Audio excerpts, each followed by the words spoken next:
Bonjour à tous, nouvelle vidéo. Cette fois-ci, je souhaite vous partager mon retour d'expérience sur mon stage d'immersion professionnelle pour les personnes qui ne savent pas qui je suis. Bon, j'ai créé ma chaîne YouTube il y a quelques mois et je souhaite en fin de compte vous montrer un petit peu ce que je fais de mon côté pour me reconvertir professionnellement. Et puis voilà, donc là en fin de compte, j'ai fait une première expérience. Donc là aujourd'hui, on est le jour 1. Sur 5 jours, donc c'est sur 5 jours ce stage, et je travaille en tant que stagiaire chez CGLEC. Donc CGLEC, c'est une entreprise dans le domaine de l'électricité, donc ça me permet de voir un petit peu ce qu'ils font de leur côté, et j'interviens où ça? Dans un hôpital, donc assez intéressant, c'est-à-dire c'est du tertiaire. Et là, en fin de compte, j'étais avec une personne, en l'occurrence, qui me pitchait un petit peu ce qu'il faisait, et puis on travaillait un petit peu tous les deux ensemble. Donc je vous montre tout de suite ce que ça donne en vidéo. Regardez. Je vous montre très brièvement comment ça fonctionne. Alors, juste pour savoir, la qualité de la caméra n'est pas terrible, c'est sur mon téléphone.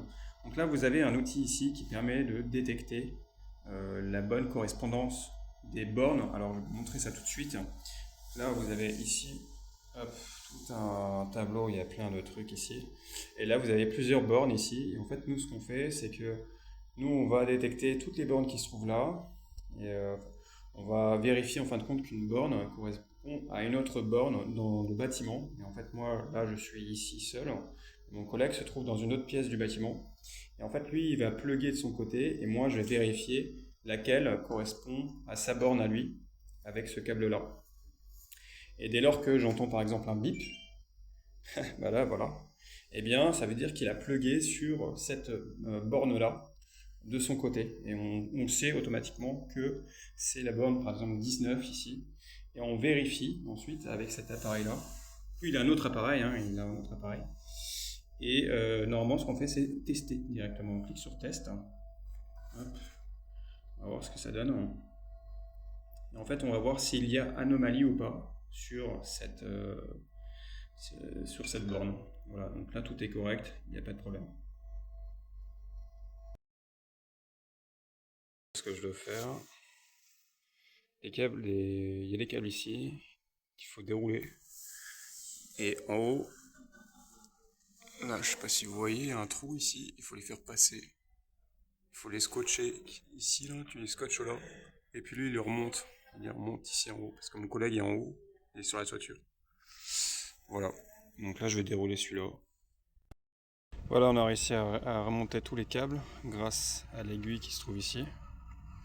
Et voilà, on les a mis de ce côté-là pour éviter de les éparpiller.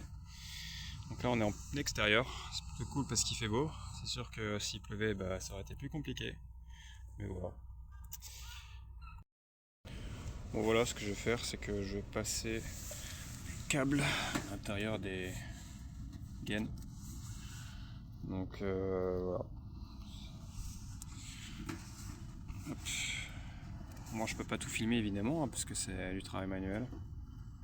Mais voilà, ça vous donne un premier aperçu du petit chantier qu'on est en train de faire ce mardi. Voilà, l'objectif c'est d'alimenter la machine qui se trouve là. Voilà ce qu'on est en train de faire. Là, mon collègue, il est en train de passer le câble là. Ensuite, on va l'alimenter là-dedans. Il y a un circuit électrique dedans qui va faire tourner ensuite la machine qui se trouve là. Donc, on est en train de tout refaire. Voilà.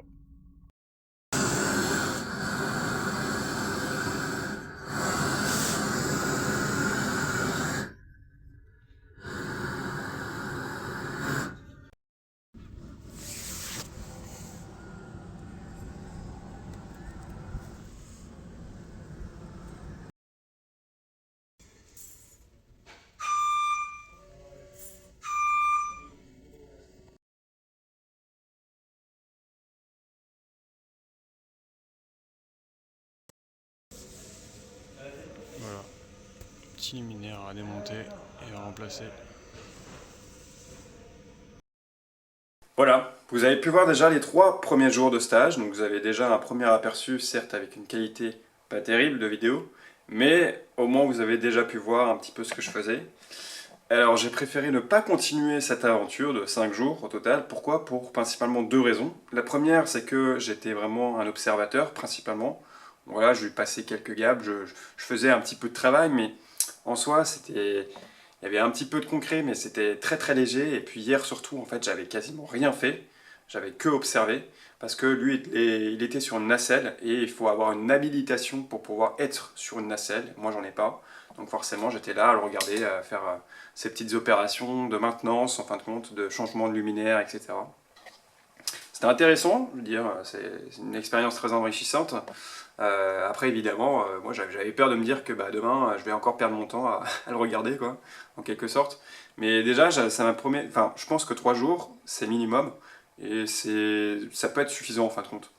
J'ai quand même vu, pas en entier le métier, je pense qu'il fait d'autres choses, mais de manière générale, j'ai compris vraiment ce qu'il faisait dans un hôpital, de manière générale, donc aucun regret.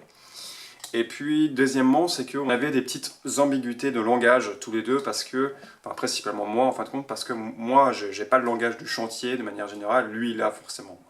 Je connais le langage informatique, quoi, c'est assez plus simple. Alors que lui, voilà, il a beaucoup de terre à terre, donc forcément, il y a des mots qui sont prononcés et qui sont interprétés de manière différente. Selon moi, selon lui. Donc forcément, parfois, bah, vous découvrez tout de suite, en fin de compte, que voilà, c'est pas forcément... ça se vient pas comme ça tout de suite, hein, j'ai envie de dire. Et vous verrez, hein, j'ai envie de dire, quand vous ferez vos stages d'immersion dans un métier complètement différent du vôtre, bah, il faut s'adapter au langage du métier, en quelque sorte. Je vous raconte une petite anecdote qui m'est arrivée hier matin, donc c'était le 3e jour. En fait, à un moment donné, il me dit, vas-y, prends la caisse et ramène-la ici. Et il m'a donné ses clés de voiture. Et moi, qu'est-ce que j'ai fait? C'est que j'ai pris sa voiture et je l'ai ramené, euh, là où on était. Et puis en fin de compte, non. Il fallait pas que je prenne sa voiture, il fallait que je prenne sa caisse à outils. Donc vous voyez, c'est des petits trucs comme ça vient pas tout de suite en fait. Je pense qu'en fait, c'est au fur et à mesure d'expérience vraiment sur le terrain, bah, tu commences à comprendre vraiment le langage de chaque personne, tu commences à comprendre ton environnement, etc., de quoi il a besoin, etc. Donc, pour lui, ça paraissait logique que ce soit sa caisse ou outil et pas sa bagnole. Et moi, bah voilà, hein, je fais des erreurs et j'ai envie de dire c'est normal, hein, ça arrive à tout le monde. Mais voilà, j'avais aussi un peu cette crainte de me dire que je lui faisais perdre un petit peu son temps aussi. Donc voilà. Bon, écoutez, c'est pas grave, hein, c'est quand même une belle expérience malgré tout. J'ai pu vraiment apprendre j'ai pu voir, en fin de compte, c'est ça le plus important dans des stages d'immersion, c'est pas tant apprendre vraiment le cœur du métier, c'est vraiment de voir comment il fonctionne, comment il fait les choses, etc. Donc voilà, aucun regret, je trouve que c'était quand même une belle expérience. La semaine prochaine, vous allez voir, je vais refaire un autre stage d'immersion en entreprise. Vous voyez, je m'active énormément en ce moment. Et d'ailleurs, n'hésitez pas à regarder ma précédente vidéo sur comment utiliser les bons outils pour pouvoir trouver vos stages d'immersion en entreprise. Eh bien, je vais faire quoi exactement? Je vais travailler cette fois-ci dans les locaux personnels, donc ça va être sur les maisons, les appartements, etc. Et on va bosser sur 3 domaines d'activité différents: menuiserie, plomberie et électricité. Donc j'ai bien envie de voir ce que ça va donner cette fois-ci aussi, directement avec une autre personne, et puis ce sera principalement le gérant de l'entreprise. Très intéressant, on verra, peut-être que ça va bien se passer, peut-être que ça va pas bien se passer, peu importe, on est là pour voir et pour apprendre aussi de la meilleure manière possible. Je vous laisse là-dessus, on se retrouve vraiment dans une prochaine vidéo, à très bientôt.